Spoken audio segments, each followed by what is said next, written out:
Guardi, Assessore, la ringrazio anche per l'impegno con cui ha voluto rispondere a questa interrogazione.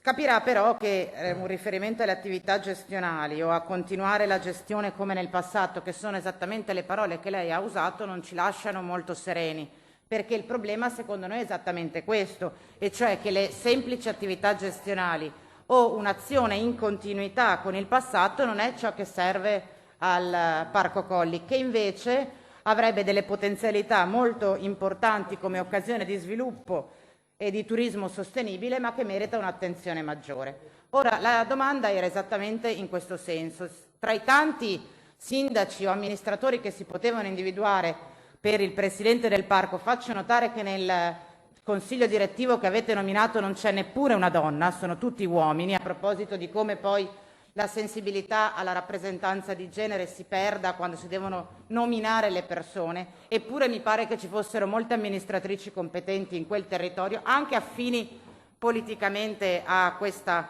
maggioranza. Dicevo che rispetto alla risposta che lei mi ha dato non mi ha minimamente rassicurato, perché lei capirà che oltre ai principi che sono spesso enunciati dentro il DEFR, noi ci saremmo aspettati, proprio per quello che lei ha detto, e cioè che il Parco Colli è uno dei parchi più importanti a livello regionale,